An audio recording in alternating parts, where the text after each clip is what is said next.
Hey, you guys, this is Val with Rant with a Purpose, and I have a very special guest here today with me. His name is Pastor Way. I know I say everybody's a special guest, but especially Pastor Way because he is just a really extraordinary person. I met him while volunteering at Chosen300.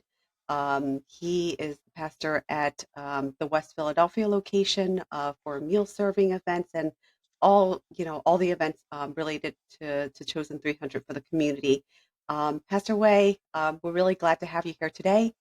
I think your story will be really interesting for folks to hear.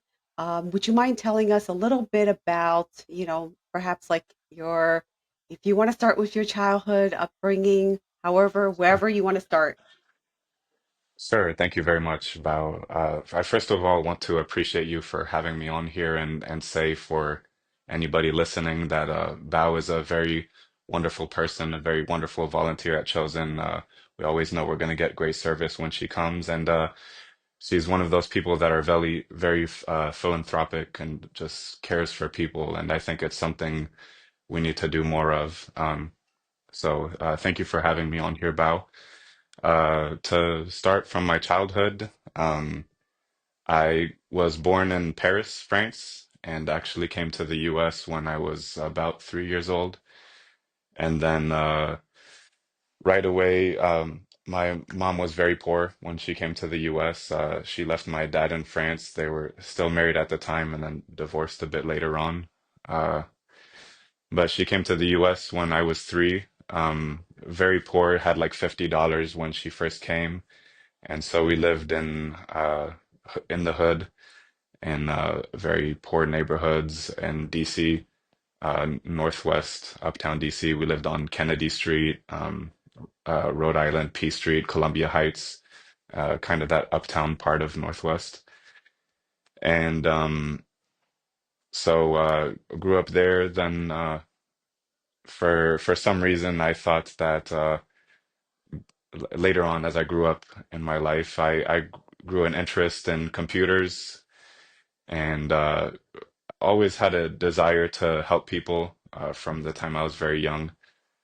So I had a passion for God and a passion for helping people. So I cared for people around me. I always tried to do things to pay for my friends and things like that, even if I didn't have it myself. Um, so yeah, then come my teenage years, I for some reason, like I said, my parents were divorced and I came from a poor area.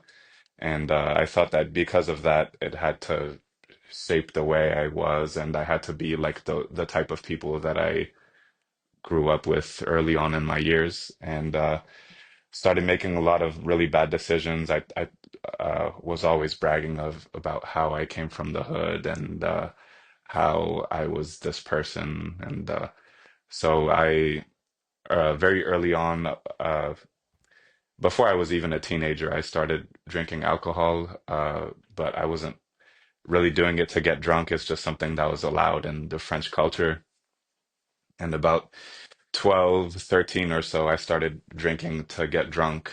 And then started smoking weed when I was 14 and got addicted to a lot of drugs as I went along.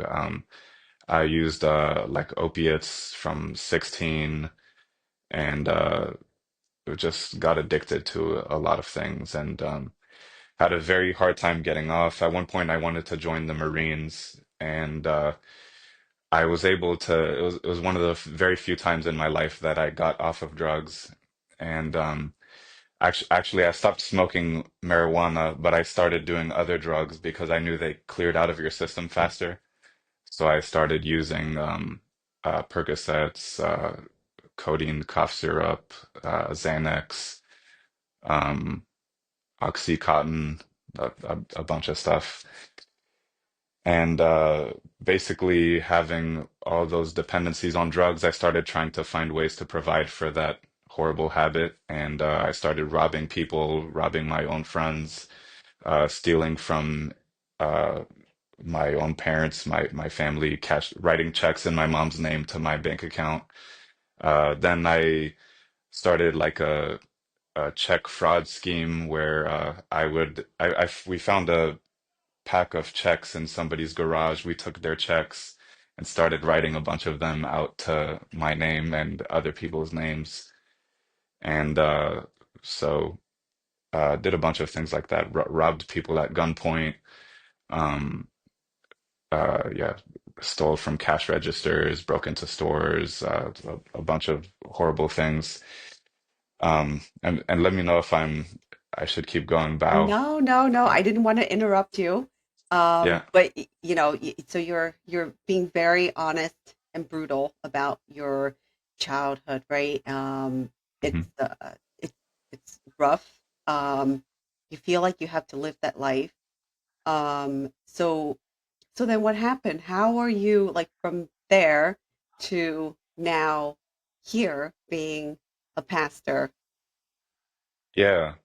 Well, one of the things I realized before I was born again is I realized how abusive people were in the world, how toxic the people you could be around, and it was always very discouraging to me to see everybody be like that. And I went to a few churches back then, and uh, one of the things that's very special about you, Bao, is the philanthropic heart again. Because I went to churches and all I'd hear the pastors preaching about was money, and they were always looking to satisfy themselves, bring money into Hmm. their own pockets, and Yeah.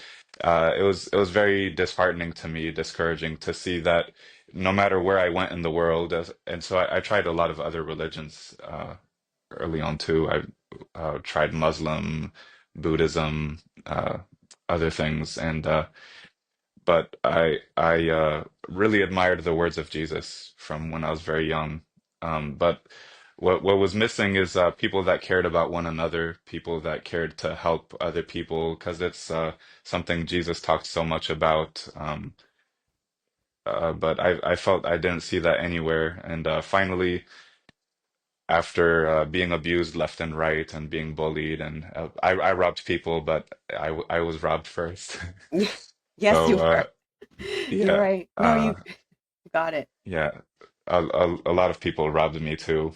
And so after all that, I finally found it was actually my wife and I were in handcuffs. She was my girlfriend at the time, but we were in handcuffs outside a few police cars. We had stolen somebody's minivan and we went joyriding in the minivan and we had a lot of drugs in the car, about $1,000 worth of drugs. And so we're out there in handcuffs outside the police cars. The police cars knew me very well. I was infamous in that area. And my wife's dad comes out to pick her up, and because she was a minor, and he says to her, he's just talking to her like, "Wow, I can't believe you're doing this." And then I look kind of exasperated, I guess, depressed, and I'm saying, "Wow, I'm gonna go to jail." And her dad was a pastor. He says it's never too late to repent. It's never too late to receive Jesus. And it was that grace and compassion. It was his minivan, and I had stolen it, and he has grace and compassion on me instead of m what most people would have done, which is started cursing at me and Hmm. trying to hit me or something. Yeah. It's that compassion that led me to Christ. And my wife also went to a Christian revival meeting in Kenya, Africa, with the Ministry of Repentance and Holiness. And when she went there, she came back a totally different person. And I saw how she not only stopped doing drugs, but stopped smoking cigarettes, stopped cursing, started dressing differently, didn't talk the same way anymore. And I was like, "Oh, wow, only this is a real miracle. Only God can do this." And from there on, God started shaping me into the Christian I am today. Yeah. That's that's really an amazing story. Thank you so much for sharing with all of us. I think anybody who listens to your story, can be really moved and really understand that, things anything could happen to any of us. at any given moment, Hmm. right? Like, so we just have to kind of think of, you can't you can't think of with the mentality that that's never going to happen to me, because Yes. I do this and that. I'd have to say, just kind of like stepping back, you mentioned you came here from France when you were 3. I actually came here from Vietnam when I was about 7 years old. We also lived in, uh, like not so nice area in Philadelphia. Hmm. We actually lived in, Oh, really? yeah, South Philly. It was like the higher number streets. It was, Okay. I want to say it was like 20th and something, but it was really, really close to the Miriam Medical Clinic. So that's the free clinic that I Hmm. also volunteer at. It's on 20th and Tasker. Oh. So it was really, really close around there. And I remember it was not so great. Like, you walk, and my dad actually got robbed there because he didn't know. He just walked around, said hello to everybody, and then somebody Hmm. actually held him at gunpoint. And well, Oh my we don't gosh. know if they had a gun, but they had their hand in their pocket, like posing that it was Huh. a gun or a knife or something. And um, asked him for some cash. So then he stopped, you know, just being so cheerful walking around on the street. But Hmm. and the reason I just mention it is because when I go back there now, to volunteer, I see such a big difference. It has been so gentrified.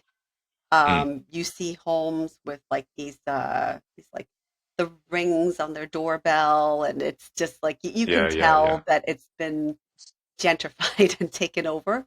But then at the same time, there's definitely a lot of mixture between different backgrounds as well, right? So like really it is the time when you say you never know what your neighbor has, Hmm. or we're not, you you can no longer say we're all poor in this neighborhood or we're all well off, because now it's just such a big mixture. Yep. But yeah, I think that's amazing. And then I think also when you said about exploring different religions. I myself I'm still an agnostic. My Okay. dad's side, he was a Buddhist, and my mom's a Catholic.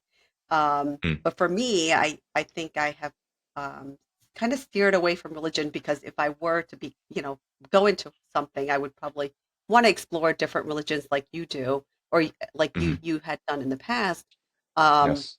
but for me, I feel like I'm still a sinner. I don't, Hmm. you know, I I like being on the ground. I like, being interactive instead of just saying, I'm a certain religion, holier than thou, like I know my limits. And I know I haven't had time to actually devote and look into that, because for me, I feel like I'm still really busy with just getting through life and just trying to help other people. Or at Yep. least I think I'm helping. But yeah, no, this is just really amazing. Thank you so much for sharing. Um, do you do you have any advice for those who may not have thought that they found their purpose yet, or just not sure what they want to do in life? Or like, if like you said, you felt like you were stuck in one way, like what what kind of advice would you say for them, like to kind of get unstuck? Hmm. Well, I think everybody needs to find a purpose in life, something that motivates them to do good things. For me, it was Christ, and I I don't know how it worked for the next person because it wasn't my experience. I feel like I tried a lot of things, even churches, really. I tried church also, and time after time, I found that the people I was around didn't really care about me, didn't really care about other people in general, and I found myself around a really good group of people, caring people who gave money to Africa and who helped the homeless and who helped find people shelters and gave their time to give back to people. And when I saw that, I saw what a human is really supposed to look like, and it That's what brought me on board. And for those that don't have it, you have Bao here, who is Uh, a wonderful person you can always go to talk to, and myself also. Bao, if you want, you can drop my contact numbers on whichever video, and I'd love to hear Absolutely. from the people that listen. I think it's discouraging to see that a, a lot of people are not looking out for other humans, but there's a select group that that do and that really do care about helping people and give it back to the community and helping our lovely city of Philadelphia to get back on its feet. You know, I see people who come from the same background I came from, and a lot of the time they are in despair. They don't know what to do. They find no use in themselves, and it's not until you get a really big push in the right direction that you start actually changing from those things. Because drugs are really hard to get off of. Alcohol is really hard to get off of, and you know, even years after I stopped doing drugs, I would still taste cough syrup in my mouth from when I did it. I wasn't actually tasting it, but in my brain I was Mhm. remembering the taste of it and desiring it again.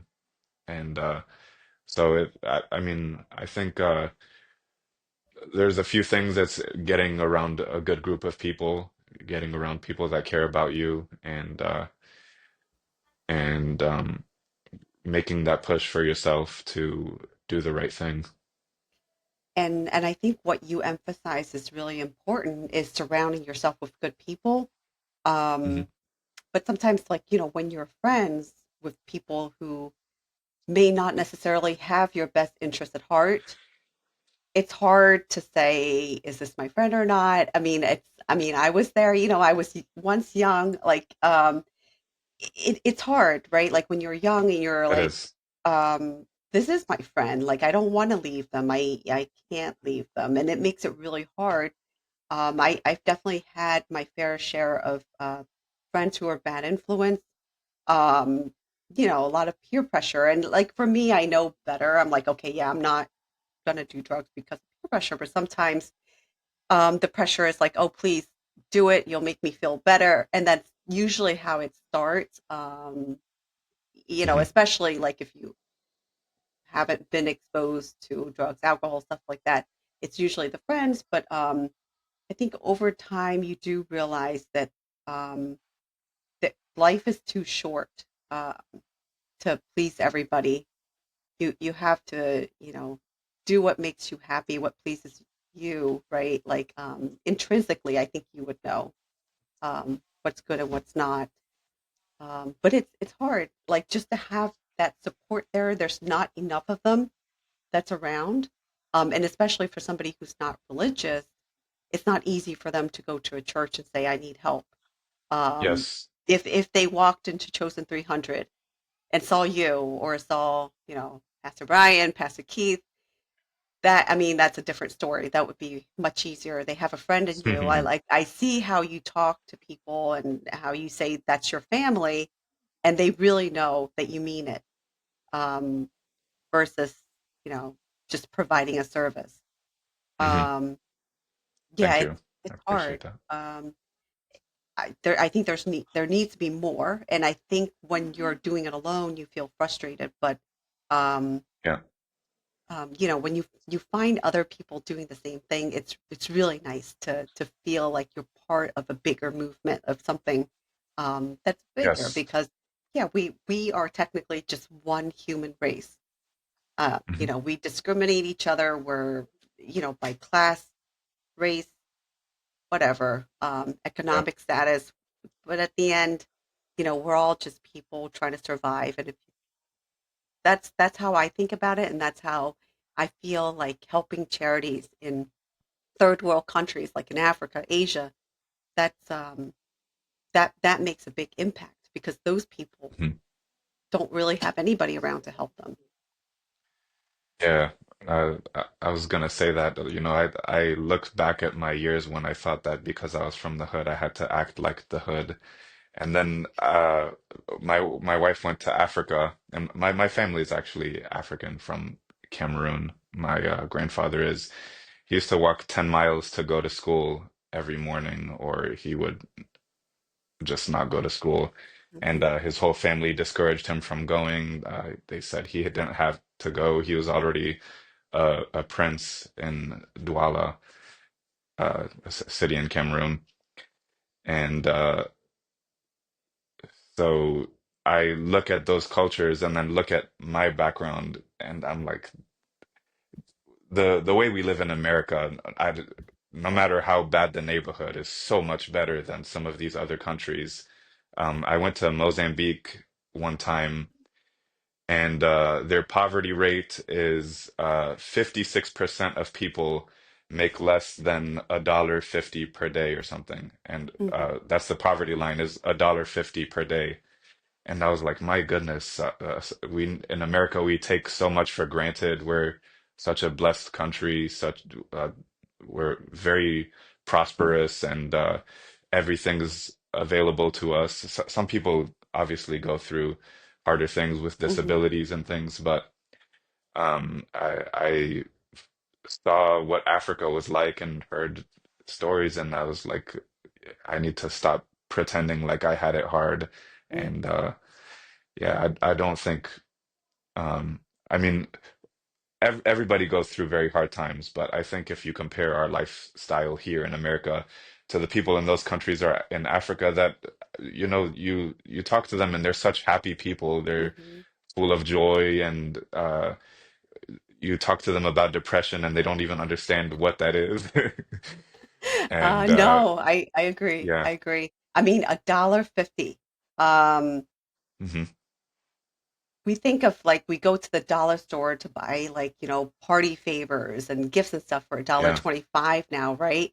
And then we end up yeah, throwing them away. hmm $1.50, you could give that to somebody and that makes their day. yes, it does. You could see the direct impact. And I like that you mentioned depression, because people look at me like I do a lot of things. It's like, how do you have the energy to run around and do all that? And I think the really, yeah, you're right. I think you hit it hard. Like the cure to depression, at least for me, is to realize that there's somebody else worse than me. So then Yes. you think and you're grateful, like, what do you have to be depressed about, right? Like hmm you have a home, you have food on your table. Um, and for me, it's just about what more can I do? Because you and I, we can utilize our voice to speak up for the vulnerable people. Um, Yep. just like the fact that we are able to do a podcast right now and talk about it, that's privileged. If you think about It is. Africa, some villages don't even have access to internet, Hmm or any type of exposure to this stuff. So Yep. and then they can't speak to the rest of the world, and tell them their problems, right?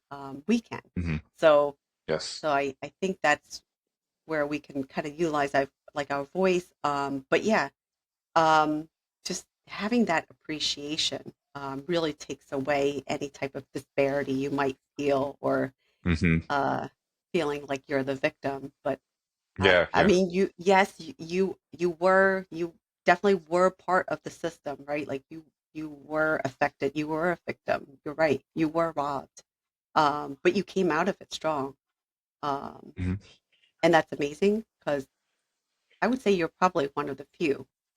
When you say that, um, Yeah, I it's mean, amazing.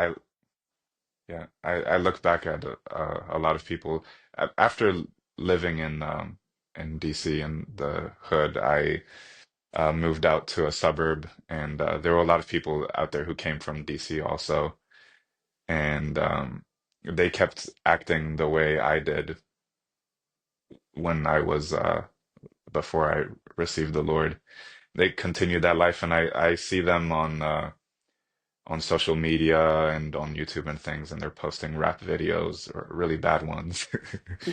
And and they're still doing the same thing. You see them decaying rapidly. You know, they're aging fast. They um, they look unhealthy just by their skin color. They're like uh, like blotchy skin and things like that. You can see what living that lifestyle does to you, and it's sad to me, but also helps me to extend grace to those people. You know, need to help Yeah. them. Yeah. And I hate to say it, like, sometimes people say, well, they make the choices, but I'm sorry. I mean, if you have that many in a group of people, like that fits that typical stereotype of, what they were subjected to and how their, health outcome or how they grow up to be, I'd have to say they are the victims of it. It's just by nature of the social environment um, Hmm. that we, were subjected to. Um, so yeah, like you said, you extend to them because like it's not their fault, right? Like even sometimes when you try, it's hard to get out of it without the proper help and support. Um, like it's like I don't know about you, but like from my viewpoint, I don't think that there's enough social support to help and aid um, our fellow, brothers and sisters out there to get out of the poverty that they're in. Yeah. Um, yeah, two things. I think it is in some ways their fault, but I agree with you. We do need to have much more support for them. Um, and I think, you know, we should focus a lot of our attention there because and in general in life, I think that humans they're capable of doing so much more than they do. Each person, and even people with mental disabilities or whatever it is, they're able to do so much Mhm, more than they do, and helping them achieve that is a wonderful thing. And I say it's people's fault because some situations, mhm, no, it's not their fault. Some people are born paralyzed or like quadriplegics or born in very poor village in Africa or raised in the hood with you know, a mom on crack or mhm, something like that. And it is it's a lot harder to get out of that than it mhm, is for somebody who was fed with a silver spoon. But um I think each person has a choice to make, and even those tuned in to this, I think everybody has a choice to make to be the best person we can be and to help the next person also.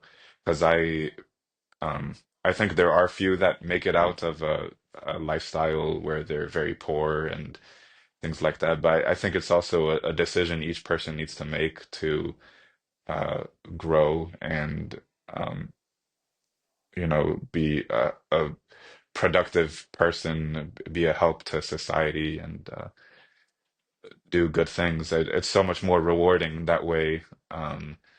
And you know, I believe in Christ. I believe in if we help people, then at the end of our lives, we'll see the kingdom of God where there will be no coronavirus, there will be no cancer, there will be no pain, there will be no disease, no high blood tension, no tumors, no crippledness, no poor people. And it's so much better to look at things that way, that we can be used for more and we have a higher purpose than the place we are now. No matter how bad things are, we're called to do more than where we are now, and that's why I give back as much as I can to Chosen 300 to the community, and I think Bao very much for doing the same. Yeah, no, So yeah, thank you. No, I see what you're saying. We are like even when you're in a strap, you have to think it is your duty to kind of lift yourself out so you can lift others up. yes, And if we all had that same mindset, think of what we could do with the world, right? yeah, agreed. it would be in so much better, such a better shape than we are Hmm. right now. And honestly, I think we could. Uh, would we ever even see poverty? Like if everybody was like that, and Yeah, I don't think so. yeah, and maybe we'd all actually be living on heaven on earth. We Yeah. don't need to wait for that kingdom, right? Hmm. Um, Yeah, I saw something about putting, just as an example, solar panels in the Sahara Desert, oh and yes, it has enough power to supply the entire world several times over. So it's a small thing. There's a lot of very poor countries in the area, and just one use of some land that's not taken care of serves no purpose now, and agree. could help a lot of people. Amazing. Yes, amazing. Yeah. Solar panels. Yeah, if we all think like that, honestly, Pastor Way, I don't think there's anything humans can't achieve. And I Hmm. think